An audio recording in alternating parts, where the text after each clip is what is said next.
Hi Reddit, this is my first time posting and I really need some advice and clarity on the situation as soon as possible. So I, 26 female, have been engaged to my fiance Liam, 28 male, for the past year. But until now, we haven't even started planning for the wedding. So I've been bugging him about it, but he's just been delaying everything, saying that he's engaged to me and that should be enough. And we can get married later on as well. I don't even know what that means, so we have been having a lot of fights about it. On top of that, I've also been taking care of his allegedly sick sister-in-law's child, one male, because she's too weak to take care of the child herself. He told me that she's been suffering from leukemia and undergoing treatment and she can't possibly afford to take care of the child herself, and there is nobody in her family who can help her out.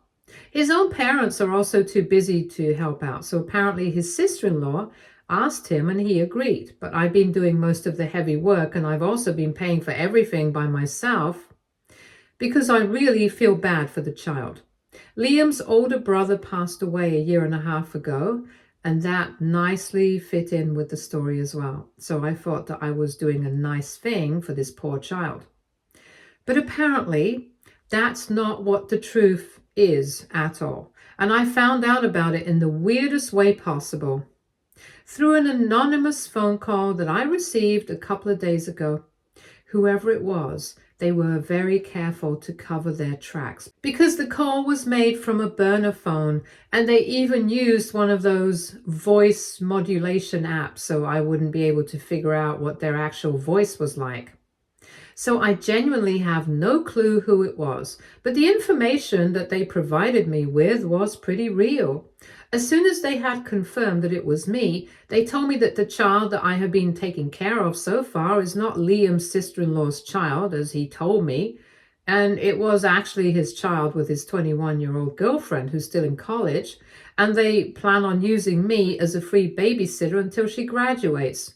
And then he's going to dump me for her. I obviously thought that this was somebody playing a nasty prank on me because Liam and I have been together for the past 4 years and there was no way that I could believe he had been cheating on me. So I was about to dismiss it. But then they told me to go check out what was going on at this restaurant, a little out of town, if I didn't believe what I was being told. Then the phone call disconnected before I could ask any more questions. And given my current situation with Liam, how we had been fighting more and more about his refusal to start planning the wedding, I decided to actually go check out the restaurant that I had been told about just for my own satisfaction. And sure enough, as you guys may have expected, I found Liam there with this girl that we'll call Donna. Both Liam and I knew her, and she was the barista at this coffee shop down the road from our house that we frequently visited. But then I heard that she quit last year to focus more on her education. After that, I didn't see her again, but I guess that was just because she was pregnant with my fiance's child. Anyway, when I walked into the restaurant, I saw them, but they did not see me. So before I even knew what I was doing, I decided to take my phone out, clicked a bunch of photos of them laughing and chatting, went back to my car and posted them on my Instagram. I tagged Liam, captioned the post calling him a cheater and a liar of the worst degree, and said that I was going to make him regret this. After that was done, I decided to go drive to my parents' house because that's where I had dropped the child off before making the drive to the restaurant. Once I was there, I blocked Liam and told my parents everything. I completely broke down and they told me that they were going to help me sort everything out. So after half an hour, I went back home and by then Liam was there too. He tried to tell me that him and Donna were just friends, but I told him everything about the anonymous phone call. And now he's trying to convince me that it was probably just a stupid little prank. And apparently Donna was meeting him for work because she wanted to join his company after she graduated. And he told me that I shouldn't have believed some anonymous phone call and I should have at least discussed things with him first instead of just making that post and humiliating him. But I told him that I didn't care about any of that. And if he was actually telling me the truth, then I wanted him to take a paternity test and prove that he was not the child's father. He's been saying that he would gladly do so, but he finds it insulting that I actually need him to prove anything to me after 4 years of being together. And he's been doing his best to make me feel like the a-hole, and as if that was not bad enough, his family has joined in as well. His parents and sister-in-law believe that it's really horrible of me to think that they would all lie and cover up for him, and think that it's cheapening his brother's passing by insinuating that the child is his, and they have been making things up. So now I'm kind of worried about this. Am I actually the bad guy here? AITA? For believing that my fiancé has been cheating on me and the child that I have been raising is actually his affair child? Edit. So I guess I forgot to mention this in my original post, and that's why there was a lot of confusion in the comments. So I'm clarifying it right now. Jacqueline and Liam's brother lived in another state, so we did not get to see them very often. It was only during the holidays and stuff. And after Liam's brother's passing, Jacqueline pretty much stopped attending any family events at all because she just didn't feel up to it. And obviously nobody took offense. Then came the leukemia announcement about a year ago, just about 7 to 8 months after her husband passed away. And a few weeks later, she told us that she had given birth and she wanted Liam to take over because she couldn't do this on her own. There was no public or formal announcement, but I didn't find that weird because she had just lost her husband a few months back, so she probably didn't want to draw too much attention to herself and wanted to be left alone. And that's what she told us as well. She spoke to Liam and me in private and said that she trusted us with her baby, so she was going to fly down here while her health would still permit her, and hand over the responsibility of the baby to us while she underwent treatment. Obviously, at a time like that, I could not say no. And I was aware of the fact that even though I was not related to them by blood, I was going to have to do most of the heavy lifting because my working hours were shorter than Liam's. I love him. His family has always been nice to me, and so I thought that I would like to be of help to them, so I agreed readily. In all honesty, I did not see anything weird about the situation at all.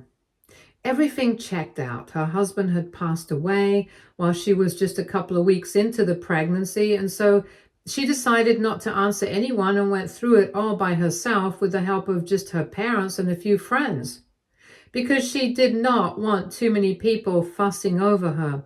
She kept it all quiet, and now because of the leukemia diagnosis, she knew that her parents would have their hands full with her, and Liam's parents were also quite busy with their own work and health issues, so Liam was the only person she could trust.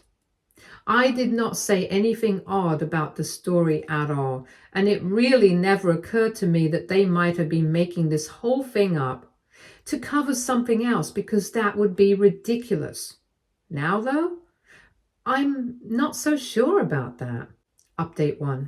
So, hey, it's been a couple of weeks since my last update, and I know I haven't posted in a while, but I'm just been really busy with everything that's been going on with me. I have had to move out of the house that I've been staying in with Liam for the past 3 years after we moved in together, because I just could not be with him anymore. I'll get to that later, but anyway, that was a lot of work, and it was all really complicated, so it took up a huge chunk of my time and emotions, and I was just too drained to talk about it. Since then, I've been staying with my parents, but I'm also looking for an apartment for myself because I really think that I need to be alone for a while.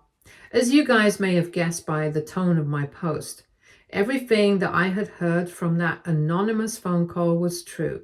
A couple of days after my post, when I gave Liam an ultimatum and told him that he could either tell me the truth about the whole situation or I would be leaving him, he finally broke down and ended up telling me that he had indeed been having a fling with Donna. Unfortunately, she got pregnant and she decided to keep the baby. And even though he had been against it in the beginning, he started falling for her eventually. And then he told his family about the pregnancy, and instead of doing the decent thing and telling me about it and letting me have a clean break, they decided to come up with this elaborate backstory because Donna was still in college and her parents did not have their kind of financial background where they could help her out. So they were counting on me to be kind and raise Liam's child for him while he still went out with Donna. In fact, whenever Liam would offer to babysit and take the child out for a walk and stuff, it was actually him taking the baby out to meet Donna. It was actually sickening and really twisted how they decided to use his brother's passing to their advantage and lie to me about so many things. I really cannot imagine how they brought themselves to do that to me and how they even thought of these awful things. If I'm being honest, even in the worst conditions, doing something so twisted and pathetic would not even occur to me. I really hate them from the bottom of my heart, and even that is an understatement. If I said I feel cheated, betrayed, and hurt, even that would not be enough to explain what I'm really feeling. I feel like my life has crashed down around me, and I've not been able to do anything about it. It's not just Liam who has let me down. It would have been much easier if that had been the case. But I feel like his entire family has collectively disappointed me in the worst way possible. And I don't think I'll ever be able to trust anyone ever again, because this was one of the most horrific experiences of my life. Even Jacqueline's so-called leukemia was an act. She's perfectly fine. And now it finally makes sense why every time I suggested flying out to meet her in person, Liam would just tell me that she wanted to be left alone and would make excuses, and I would never push it either. Because even if I was busy with work and looking after the kid, I feel pretty stupid myself because I never suspected him of anything. I feel like a fool for having raised his kid, believing it to be his nephew, and never having once doubted anybody's intentions. Of course, I never had any reason to, because they had always been very nice to me. But I don't know, I just feel like a total idiot. I've been played for a fool, and it's been going on for the past year. And even if I wanted to get back at them, I wouldn't even know how. So the best way to go about it is to just try and move on. Anyway, this is too depressing for me to talk about. It just makes me cry every time I even think back on it. So I'll talk about the anonymous phone caller, and I finally got to know who that was. A couple of days ago, I received an email from this person. Let's call him Theo. He told me that he had a lot of information on the anonymous caller and provided me with a phone number to call on. Initially, I planned on never calling that number and actually blocking it so that they would never be able to contact me either. Because if I truly wanted to move on from this whole situation, I would have to get rid of everything associated with Liam and Donna. And this was part of it. But then curiosity got the better of me and I ended up calling that number anyway. And that's how I found out that the person who had exposed Donna and Liam was actually her brother, who found out about the entire situation just a few weeks before he did what he did. Liam and Donna had met her family.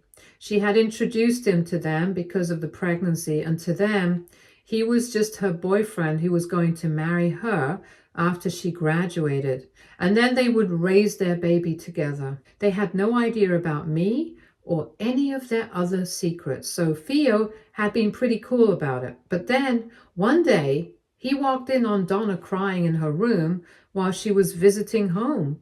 He thought that something was the matter with Liam or the baby, so he asked about it, and she started crying harder. And that's when the whole truth came out. Apparently, Donna had had some sort of fight with Liam because she was insecure of me, and she wanted him to leave me as soon as possible. But he kept saying that was not going to be possible until she graduated and found a job and would be able to support herself and the baby, and then they could get married. But Donna was not willing to wait until then and wanted him to leave me now. So they had fought over that, and she thought that Liam actually had feelings for me, And that's why she had been crying in her room, and Theo happened to walk in. And being quite overwhelmed with feelings, she told him everything. She confided in him and told him to keep it all a secret. But in good conscience, he could not do that. He didn't want to get caught either, because that would totally break Donna's heart. So he had to call me anonymously. But there was no point, because Donna is no fool. She figured it out herself anyway. She realized that just a couple of days after she had confided in her brother about Liam and everything. I found out, so she pressured him into telling the truth, and he ended up telling her about what he had done. And he told their parents also, so the entire family ended up getting very upset with Donna, because they had no idea that she had been having an affair with a guy who was someone else.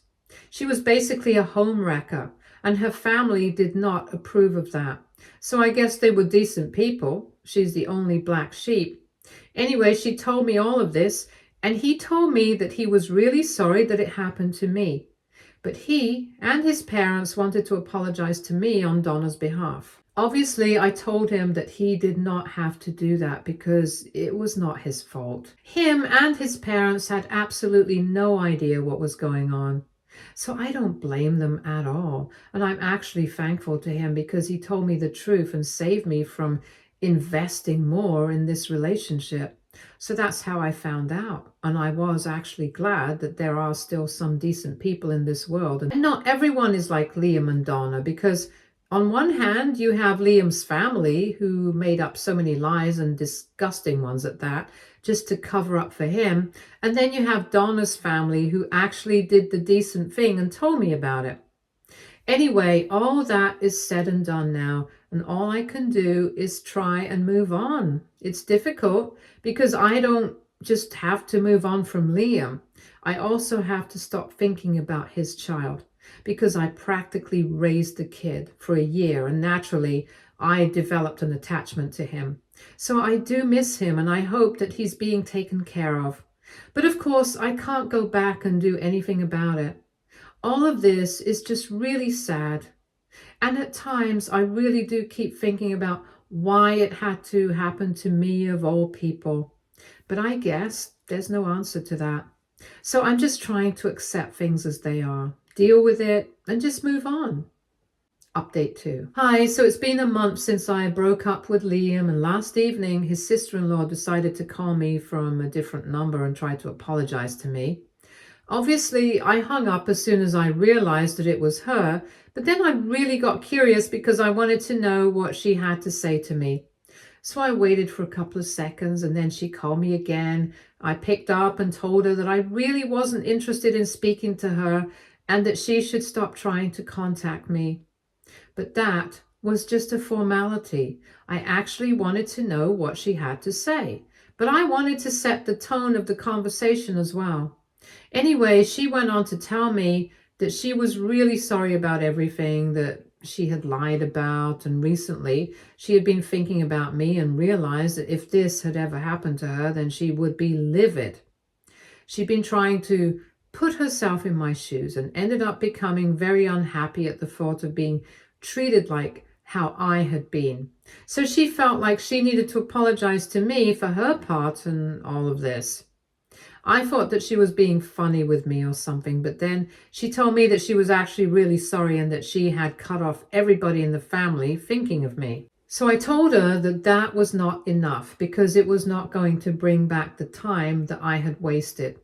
I told her that no amount of apologizing was ever going to make me forgive any of them, and I wanted her to never call me back again. Then I hung up and blocked her. But just a couple of hours later, I received an email from her saying that I was right, and that apologizing after everything had already happened was pointless. She told me that in the past couple of weeks, she'd been thinking of her husband and what he would have had to say about everything that she had done. And that was what made her realize that she had screwed up colossally. So that's why she wanted to apologize to me. But speaking to me made me realize that, but she did. It could not be forgiven, and if she had been in my place, she most certainly would have reacted the same way that I did. So even if I didn't want to forgive her, she would still continue to be sorry and not speak to Liam or her in-laws. I don't know what difference that would make to me, so I decided to unblock her, and I called her back saying that if she really wanted to prove to me that she was sorry, then she and her brother-in-law and her in-laws should probably just return all the money that I spent on the child.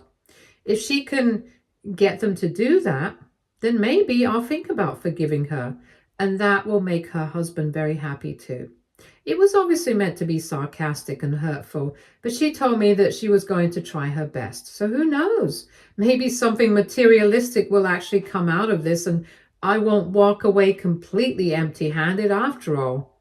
Update 3. So it's been 2 weeks since my last update, and 3 days ago, Jacqueline reached out to me once again, since I hadn't blocked her again. And she texted me saying that Liam would want to talk to me and that she had gotten them to agree to start paying me back for everything that I had spent. And all I need to do is come up with a figure for them so they can have an idea of how much they owe me. So I decided to speak to my parents and ask them if I should take them up on this deal or not. They said that I definitely should. I would get my money back, and that was a big deal because I don't even know how much I've spent on the baby for a year. It cannot be a small amount, that I'm sure of. The only downside is that I'll have to interact with them, so all I have to decide is whether it's worth it or not. I decided that it's fine because at least I'll be getting something out of it and I won't be walking away as a fool. So the day after she texted me, I told her that I was ready to talk to him and I already had a figure in mind, but I'm not dishonest like them. So I had actually spoken to my dad and run the calculations with him. He's an accountant, so he was able to give me a rough figure. Of course, I cannot get the exact amount back, but somewhere in that ballpark is good enough for me. And just as I had thought, it really wasn't a small amount. It also made me realize how I was the one who had always spent my money on the baby more than Liam, and the child's responsibility had been completely mine. I never even bothered to think about it until recently because I thought of my money as our money, so it didn't make a difference who spent it. But he very clearly did not feel the same way about it. Anyway, I quoted a figure and I sent that to Jacqueline. I told her that this is the amount that I wanted, and I also told her that I did not want to interact with Liam directly, so whatever he had to say to me, he would have to say it through her. She replied saying that Liam really wanted to talk to me, but I was not going to budge from what I had decided. So later on, with no other option left, he had to ask Jacqueline to let me know that he couldn't pay that whole amount up front, so he was going to write me checks every month, and I was fine with it. But I also wanted to make sure that he would live up to what he had promised. So I told Jacqueline that I was going to get a lawyer to draw up the paperwork, and I'm going to make sure that he commits to it legally, so he can't back out of it. I also added a clause in the paperwork that said that if he defaults on any of the payments, interest will be levied, and the rate of interest will keep increasing on every instance of defaulting. I figured that if I was doing this, I might as well just have some fun with it, and surprisingly, he did not argue about it either. So now, since we have a signed document, I can rest assured that I will be getting my money back. And I'm glad that I did this because I feel pretty vindicated. And I feel a lot less miserable because I've been very productive. So I guess that's good for me. Obviously, it's still very difficult for me to deal with everything that's happened, but this definitely softened the blow, if I'm being honest. Update 4. So it's been a couple of months since my last update, and the payments have been coming in regularly. That's a good thing. I've also heard that they are getting married, Liam and Donna, and he had the audacity to invite our common friends. Everyone knows he cheated on me. Everyone knows what went down because I posted about it as soon as I found out. Of course, I've taken that post down, but people still know what went wrong, and I was surprised that he invited these people, in spite of knowing that they were obviously not going to attend. Nobody has spoken to him ever since I made that post, so this is actually pretty amusing that he really thought that they were going to forget about it and attend his wedding. All my friends reached out to me and told me that they had been invited and even sent me proof of them RSVPing to decline the invitations. And people might consider it petty that I'm happy about this, but I really am. I don't care what anyone else thinks. And I have kept in touch with Theo as well. We're not friends. We don't speak on a regular basis, but he does reach out to me occasionally to give me updates on Liam and Donna. I have heard from him that apparently Liam has had to give up the house that we used to live in because the rent was pretty high and he could not afford it without me. And with the baby and everything, him and Donna have had to move into a smaller apartment, much smaller than whatever he's used to. The cherry on top is that it's not even in the nice part of the neighborhood because with the payments coming to me every month, the cost of raising a baby, and on top of that, the fact that Donna is still a couple of months away from graduation, I'm guessing that Liam's financial condition right now is not too good. And he also has to support Donna entirely because her parents have cut ties with her since they were not happy that she chose to be with him. They had wanted her to leave him and raise the baby with them, allowing Liam to see the kid on the weekends, but that was obviously not what she wanted. So she fought with them and left the house, and since then they haven't spoken. This also means that they are not contributing to her life financially anymore, which means Liam is pretty screwed. And I am just really happy. Stay tuned for more stories from Argo Relationships.